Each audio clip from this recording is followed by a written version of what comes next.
Hey guys, आज के session में सीखने वाले हैं ITR 4 फाइलिंग किस तरीके से करनी है आपको असेसमेंट ईयर 24-25 के लिए। Without any further do screen पर चलते हैं, स्टार्ट करते हैं आज के सेशन को। गाइस, सेशन स्टार्ट करने से पहले एक इंपॉर्टेंट इन्फॉर्मेशन, अगर आप GST ITR TDS practical manner में सीखना चाहते हो तो बहुत सारी केस स्टडीज हमने अपने प्रैक्टिकल कोर्सेज में कवर की हुई है। Practical course in GST, income tax and TDS आपको हमारी वेबसाइट पर मिल जाएगा, डिस्क्रिप्शन में लिंक है, जरूर चेक कीजिएगा। चलिए सर, डिस्कस करते हैं ITR 4 filing assessment year 24 and 25 के लिए। बट ITR फाइलिंग पर चलने से पहले कुछ इंपॉर्टेंट बातें आपको जरूर समझनी पड़ेंगी। सबसे पहले तो ये कि असेसमेंट ईयर 24-25 के लिए आपकी new tax regime would be the default tax regime, और अगर आपको ओल्ड टैक्स रिजीम को ऑप्ट करना है और अगर आपकी PGBP की इनकम होती है तो उस केस में आपको एक नया फॉर्म फाइल करना पड़ेगा, फॉर्म 10IEA। तो हम ITR रिटर्न को भी थोड़ी देर के लिए पेंडिंग करते हैं और चलते हैं यहाँ पर ITR फॉर्म्स के अंदर। फाइल इनकम टैक्स फॉर्म में हम जाएंगे एंड यहाँ पर आपको सबसे पहला जो फॉर्म दिखेगा, determination of tax in certain special cases, form 10IEA। इस पे आपको फाइल नाउ पे क्लिक करना है। यहाँ पर असेसमेंट ईयर आप 24-25 सेलेक्ट कीजिए, कंटिन्यू पे क्लिक कीजिए, लेट्स गेट स्टार्टेड पे आप क्लिक करेंगे। आपसे कुछ क्वेश्चन पूछेगा। सबसे पहले क्वेश्चन नंबर ए है, do you have income under the head PGBP from during the assessment year. क्या आपकी PGBP की कोई इनकम है? तो हमारा आंसर आएगा यस, हमारी PGBP की इनकम है। देखिए, जैसे हम नो करेंगे तो नो पे हमको बोलेगा कि अगर आपको बिजनेस से कोई रिसीट नहीं होती तो आप ये ऑप्शन जो है अपनी इनकम टैक्स रिटर्न में भी कर सकते हैं, आपको ये फाइल करने की जरूरत नहीं है। तो हम यहाँ पर येस पे सेलेक्ट करेंगे। सेकंड क्वेश्चन जो हमसे पूछा जाएगा कि ड्यू डेट एप्लीकेबल आपके लिए क्या है। सो देखिए, ड्यू डेट ना एक इंडिविजुअल के लिए 3 टाइप की होती है। वैसे आपने पढ़ा होगा 31 जुलाई ड्यू डेट होती है, बट कुछ स्पेसिफाइड टैक्स पेयर्स के लिए 31 अक्टूबर भी होती है। तो मैं आपको जरा यहाँ पर गाइड कर देता हूँ।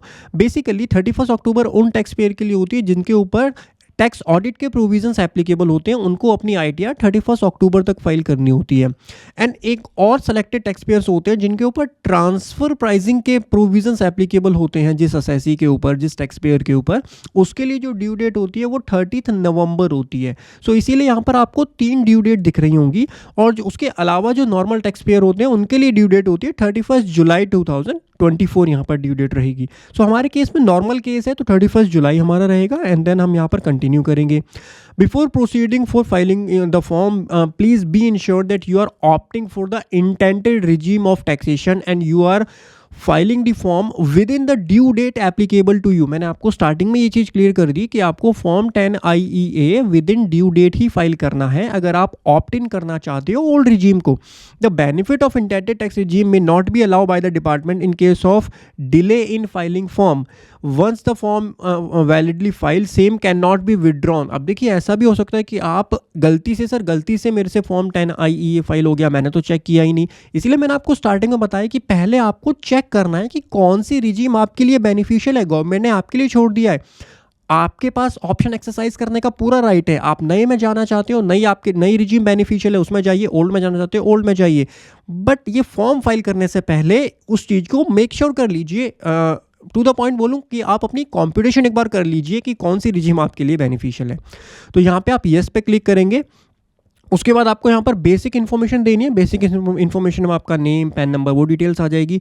एडिशनल इन्फॉर्मेशन में आपको कुछ देने की ज़रूरत है नहीं। और उसके बाद डिक्लेरेशन और वेरिफिकेशन में जो बेसिक डिटेल्स है वो दे दीजिए। प्रीव्यू पे क्लिक कीजिए एंड उसके बाद आप इसकी फाइलिंग पर कंटिन्यू कर दीजिए। तो जैसे ही आप इसको सबमिट कर देंगे, आपके पास एक्नॉलेजमेंट नंबर आ जाएगा, डेट हमारी आज की आ जाएगी, एंड उसको हम अपनी ITR में डालेंगे।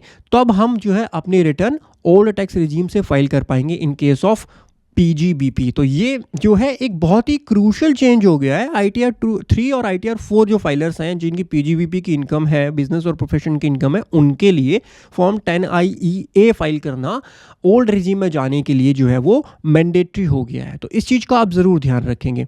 सो मैं आपको ये अभी फाइल नहीं कर रहा हूँ बिकॉज मैं आपको न्यू रिजीम के अंदर रिटर्न फाइल करना जो है वो सिखा देता हूँ। सो हम जाएंगे फाइल इनकम टैक्स रिटर्न के अंदर जाएंगे एंड यहाँ से अपना assessment year online continue start new filing पे क्लिक करते हैं। यहाँ कंटिन्यू करेंगे ITR form 4 and proceed with ITR 4। Let's get started पे क्लिक करेंगे। Taxable income is more than basic exemption limit. उसके बाद पर्सनल इन्फॉर्मेशन में हमने सारी इन्फॉर्मेशन डाली दी थी वैसे already. Okay, so personal information में हम यहाँ पर थे। अब आपको ये वाला पॉइंट समझ में आ गया होगा कि अगर आप येस सेलेक्ट करते हो within the due date, तभी आप जो है ओल्ड रिजीम में जा पाओगे, और इस वाले ऑप्शन में आप ओल्ड रिजीम में नहीं जा पाओगे, इस वाले ऑप्शन में भी आप ओल्ड रिजीम में नहीं जा पाओगे। ठीक है, इन बातों का आपको ज़रूर ध्यान रखना है, और ये आपको करेक्ट रिजीम सेलेक्ट करनी, यहाँ पर भी गलत ऑप्शन मत सेलेक्ट कर लीजिएगा। ठीक है, तो ये चेंज हुआ है इस बार ITR फाइलिंग के अंदर, इस चीज़ को बहुत ध्यान से समझिएगा। बाकी चीज़ें तो आपकी सेम रहने वाली हैं। उसके बाद आप नीचे जाएंगे तो क्या रिप्रेजेंटेटिव असेसी रिटर्न फाइल कर रहा है? नो, हमारे केस में तो नहीं है। और बैंक डिटेल आप एक बार चेक कर लीजिएगा, उसके बाद आप यहाँ पे कंफर्म कर दीजिएगा। उसके बाद टोटल इनकम में की डिटेल आपको डालनी है, तो इसको मैं स्किप करता हूँ। ITR 4 के अंदर आप जो है कैपिटल गेन की इनकम नहीं डाल पाते, इसके अलावा 4 हेडों की इनकम आ जाती है। हमारे केस में सैलरी की इनकम भी है, 2 लाख की सैलरी भी है इस केस में, वो हम डाल देते हैं। मेक श्योर कर लेना कि आप अपना 26AS, AIS, TIS ये डॉक्यूमेंट्स और बैंक स्टेटमेंट्स ज़रूर चेक कर लो अपनी रिटर्न फाइल करने से पहले। ठीक है, तो सैलरी में हमारी 2 लाख की थी, वो हमने डाल दी। 50,000 की स्टैंडर्ड डिडक्शन हमको मिल गई है। अब यहाँ पर हम जो रिटर्न फाइल कर रहे हैं वो न्यू रिजीम में फाइल कर रहे हैं। एक आपको इंपॉर्टेंट अपडेट दे देता हूँ, न्यू रिजीम में आपको स्टैंडर्ड डिडक्शन का बेनिफिट मिल जाता है। लास्ट ईयर तक नहीं मिलता था, बट असेसमेंट ईयर 24-25 से आपको स्टैंडर्ड डिडक्शन का बेनिफिट मिल जाएगा न्यू रिजीम के अंदर। इस बात को ध्यान रखना, ये रिटर्न अब न्यू रिजीम के अंदर हम फाइल कर रहे हैं। ठीक है, बिकॉज हमने 10 IEA फाइल नहीं किया, मैंने आपको सिखा दिया। अगर आपको करना है तो आप उस प्रोसेस के थ्रू कर सकते हो। उसके बाद हम इसको और नीचे जाएंगे, हाउस प्रॉपर्टी की डिटेल्स अगर कोई है तो वो आप यहाँ पर मेंशन कर सकते हैं। उसके बाद PGBP की इनकम यहाँ पर मेन हम डालना सीखने वाले हैं। बिजनेस, प्रोफेशन और गुड्स कैरेज, तो बेसिकली 44 AD बिजनेस में, ADA यहाँ जाएगा, और 44 AE आपका गुड्स कैरेज में जाएगा। बिजनेस के अंदर हम डालने वाले नेम ऑफ बिजनेस, बिजनेस का कोड एंड डिस्क्रिप्शन आपको यहाँ पर मेंशन करना पड़ेगा। सो यहाँ पर गाइज बहुत ही बड़े बड़े चेंजेस हुए हैं। पहले आप देखो, मैं एक बार चेंजेस समझा देता हूँ क्या चेंजेस है। बेसिकली 44 AD की जो लिमिट होती थी हमारी, वो 2 करोड़ रुपीज़ की रहती थी, लेकिन असेसमेंट ये 24-25 से जो लिमिट है वो 2 करोड़ से बढ़ के 3 करोड़ हो गई है। लेकिन वो ओनली स्पेसिफाइड टैक्स पेयर के लिए हुई है। वो टैक्स पेयर जिनकी कैश में जो ट्रांजैक्शन है वो only up to 5% of total turnover है, उनके लिए जो टर्नओवर लिमिट है वो 3 करोड़ है। अदरवाइज वो टर्नओवर लिमिट 2 करोड़ रहने वाली है। एंड यहाँ पर आपको 3 टाइप से कैटेगराइज करना होता है। सबसे पहले तो जो है आपको अकाउंट पे चेक से, अकाउंट पे बैंक ड्राफ्ट से, बैंकिंग इलेक्ट्रॉनिक क्लियरिंग सिस्टम से, या फिर इलेक्ट्रॉनिक मोड जैसे UPI वगैरह से जो आपको पेमेंट मिलती है वो आपको पॉइंट नंबर A में शो करनी है। पॉइंट नंबर B में जो रिसीट्स आपको कैश में मिलती हैं वो आप पॉइंट B में शो करेंगे। किसी अदर मोड से मिलती है जैसे नॉन अकाउंट पे चेक हो गया, या वो पेमेंट का मेथड जो कैश में तो नहीं है बट वो प्रिस्क्राइब नहीं किया पॉइंट A के अंदर, वो आपका पॉइंट नंबर C के अंदर आपको मेंशन करना पड़ेगा। तो वैसे अगर मैं अपने केस की बात करूं तो हमारा 39 लाख का टर्नओवर है अप्रॉक्स, जो कि बैंकिंग चैनल के थ्रू ही आया है।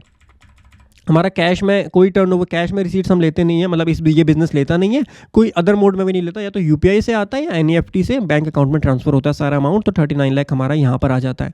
उसके बाद बारी आती है E2 के अंदर, हमको यहाँ पर प्रॉफिट बताना होता है कि कितना प्रॉफिट आप शो करना चाहते हो। सो आपको मिनिमम 6% प्रॉफिट शो करना होगा बैंकिंग चैनल के केस में, जो ये वाली ट्रांजेक्शन्स है। एंड जो अदर देन बैंकिंग चैनल होता है यानी B और C, इस केस में आपको 8% या उससे ज़्यादा टर्नओवर शो करना होता है। तो हमारे केस में हम सेफ साइड पे 10% टर्नओवर यहाँ पर रिपोर्ट करेंगे। पॉइंट नंबर 1 में जाएंगे, बिकॉज 1 में हमने डाला है, तो यहाँ पे 3,90,000 हम जो है टर्नओवर रिपोर्ट करने वाले हैं, विच इज़ 10%। 39 लाख का 10% 3,90,000, इसको हम ऐड कर देते हैं। एंड ये हमारी बिजनेस की डिटेल्स ऐड हो जाएंगी। और उसके बाद में 3,90,000 ये आ गया। अदर सोर्सेज की इनकम आपको यहाँ पर ऐड करनी पड़ेगी। सो अदर सोर्सेज में सेविंग अकाउंट अगर आपका है तो उसका इंटरेस्ट ज़रूर मिला होगा, आपको चेक कर लीजिएगा। 2,500 का हमारा सेविंग अकाउंट का इंटरेस्ट है। अगर आपने FD कराई है तो FD का इंटरेस्ट भी आपको यहाँ मेंशन करना है। इनकम टैक्स रिफंड आपको मिला है वो आप यहाँ मेंशन करेंगे, वो वैसे ऑटोमेटिकली भी आ जाता है। ये डिटेल्स मेंशन करने के बाद आप यहाँ पर कंटिन्यू करेंगे तो आपके अदर सोर्सेज की इनकम भी यहाँ पर ऐड हो जाएगी। तो 2,500 हमारी ये ऐड हो गई है।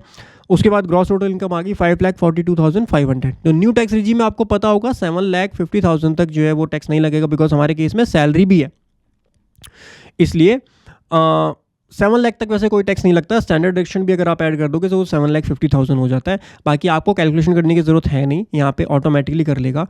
तो डिस्क्लोजर एंड एग्जम्प्ट इनकम हमको यहाँ पर देन रिपोर्ट करनी होगी। डिस्क्लोजर के अंदर हमको फाइनेंशियल के पर्टिकुलर्स रिपोर्ट करने होते हैं। 4 चीज़ें मैंडेटरी होती हैं। एक तो क्रेडिटर्स, तो क्रेडिटर की जो भी फिगर है वो आप यहाँ पर मेंशन करेंगे, जितने भी आपके क्रेडिटर्स हैं वो आप मेंशन कीजिए। उसके बाद इन्वेंट्री आपकी कितनी है वो आप मेंशन करेंगे यहाँ पर। ज़ीरो भी डाल देते हैं वैसे काफ़ी बिजनेसेस, बट आप एस्टिमेट बेसिस पर यहाँ पर डाल सकते हैं फिगर्स को। और कैश इन हैंड आपके पास कितना है ये आप यहाँ पर डालेंगे, ठीक है। मैच कराने की ज़रूरत नहीं होती, जैसे आप देखोगे आपका टोटल कैपिटल एंड लायबिलिटी इससे मैच नहीं हो रहा, तो उससे कोई भी ज़्यादा बड़ा कंसर्न नहीं है मैच करनी, बिकॉज ये ना एक्सट्रैक्ट्स होते हैं, these are extracts of financial, complete balance sheet नहीं जाती है ITR 4 में, वो आपके ITR 3 के अंदर जाती है। तो ये फाइनेंशियल पर्टिकुलर्स होते हैं, एक्सट्रैक्ट ऑफ फाइनेंशियल्स होते हैं, तो ये मैच नहीं भी करते तो कोई एरर या इशू आपका यहाँ पर नहीं आने वाला है, इस चीज़ को आप ध्यान रखेंगे, ठीक है। अगर आप मैच कराना चाहते हो तो आप जो बैलेंस बच रहा है उसको आप कैपिटल में डाल करके मैच भी करा सकते हो, वो भी कोई बड़ा चैलेंज नहीं है। सो उसको मैच करवा देते हैं। वैसे 59,500 माइनस 25,300 34,200 हम कैपिटल में डाल के, वैसे इस तरीके से काम होता नहीं एक्चुअली, बैलेंस शीट पिनल जब प्रॉपर बनता है तब ये फाइनल किए जाते हैं, बट ये तो एस्टिमेट बेसिस पर हमने यहाँ पर डाल दिया एंड इसको हम ऐड कर देते हैं, ठीक है। मैच नहीं भी करता आपका ये तब भी कोई ज़्यादा बड़ा कंसर्न नहीं है। 4 चीज़ें आपको मैंडेटरी डालनी है, इस चीज़ का ध्यान रखिएगा। सन्ड्री डेटर्स आपको मैंडेटरी है मेंशन करना, इन्वेंट्री मैंडेटरी है, सन्ड्री डेटर क्रेडिटर दोनों, और कैश इन हैंड, ये 4 चीज़ें आपके लिए मैंडेटरी है, आपको मेंशन करना पड़ेगा। बैलेंस विद बैंक भी आप डाल सकते हैं, आपके बैंक में भी कुछ ना कुछ बैलेंस तो रहा ही होगा, तो वो भी आप यहाँ ज़रूर मेंशन करिएगा।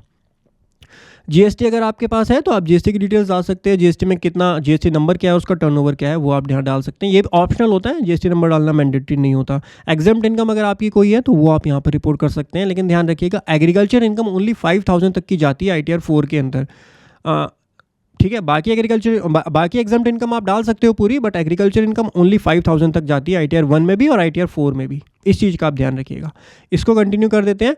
सो ये इन्फॉर्मेशन हमारी आ जाएगी। उसके बाद टोटल डिडक्शन में आप वैसे भी कुछ नहीं डाल पाओगे, टोटल डिडक्शन आपको न्यू रिजीम में खाली 80CCD2 की मिलती है, तो वो हमारे केस में हमने इन्वेस्ट नहीं कराया इस केस में, तो वो नहीं मिलेगी। तो एक डिडक्शन फाइनली ऐसा नहीं है, एक डिडक्शन आपकी यहाँ पर 2 डिडक्शन डाल दी बेसिकली, एक स्टैंडर्ड डिडक्शन भी आपको मिल जाती है न्यू रिजीम में, और 80CCD2 वाली डिडक्शन भी आपको न्यू रिजीम में मिल जाती है। यहाँ पे आप नो करके कंटिन्यू कर सकते हो। बाकी तो कोई डिडक्शन हम एलिजिबल हैं ही नहीं हम, तो हम इसको कंटिन्यू कर देते हैं, ठीक है। उसके बाद टैक्स पेड में आपका देखना है कि कितना TDS आपका कटा, ये चीज़ आप मैच करेंगे अपने 26AS से, फॉर्म 16 से मैच कीजिए, 26AS से चेक कीजिए, और AIS से भी उसको चेक कर लीजिए एंड यहाँ पर करेक्ट अमाउंट डालिए। अगर कोई टैक्स की पेमेंट बनती है तो उसको सेल्फ असेसमेंट टैक्स के अंदर जा करके आप पेमेंट भी कर सकते हैं उसकी, एंड यहाँ पे आप कंफर्म कर। हमारे केस में कोई TDS नहीं है, कोई टैक्स भी नहीं है। टोटल टैक्स लायबिलिटी यहाँ पे आपकी कंप्यूट होगी तो 0 आएगी न्यू रिजीम के अंदर, बिकॉज 7 लाख तक तो वैसे भी कोई टैक्स नहीं है। 542 बन रहा है हमारा टोटल, सो 12,125 12,125 की स्टैंडर्ड डिडक्शन मिल जाएगी 87A के अंदर।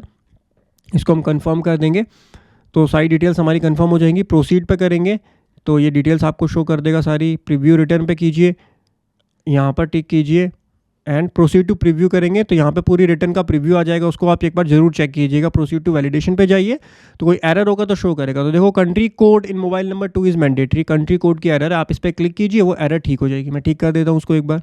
तो एरर जब आप ठीक करते हैं उसके बाद आप कंफर्म मत करो, ये आपको ये वाले साइन दिख रहे हैं साइड में, राइट हैंड साइड पे साइन होता है, इस पर आप क्लिक कर दो, आप डायरेक्टली वैलिडेशन पे पहुंच जाओगे। वैलिडेशन सक्सेसफुल हो गया एंड यहाँ पे वेरीफाई के 3 ऑप्शन आपके पास आ जाएंगे, एक है E-वेरीफाई नाउ, दूसरा e-verify later and last one is verify via ITR-V। मैं फर्स्ट 2 ऑप्शन रिकमेंड करता हूँ। फर्स्ट वाले ऑप्शन में आप अपने आधार OTP से इंस्टेंटली जो है वेरीफाई कर सकते हैं। सेकंड ऑप्शन में आप विदिन 30 डेज अपनी ITR को वेरीफाई करवा सकते हैं ऑनलाइन।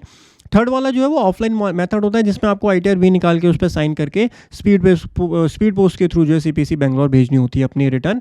तो ITR वेरीफाई करना बहुत ज़रूरी है। अगर आप ITR वेरीफाई नहीं करते तो आपकी रिटर्न फाइल नहीं मानी जाएगी। अगर आपको वीडियो पसंद आई होगी तो इसी तरीके की इन्फॉर्मेटिव वीडियोज़ के लिए सब्सक्राइब ज़रूर करें हमारे चैनल फिनटेक्स प्रो को, लाइक कर दीजिए ये वाली वीडियो। मिलता हूँ अगले सेशन में, तब तक हंसते रहिए मुस्कुराते रहिए। कोई क्वेरी रह जाती है तो कमेंट सेक्शन में ज़रूर पूछिएगा। हैव अ ग्रेट टाइम, हंसते रहिए मुस्कुराते रहिए। Bye bye, take care.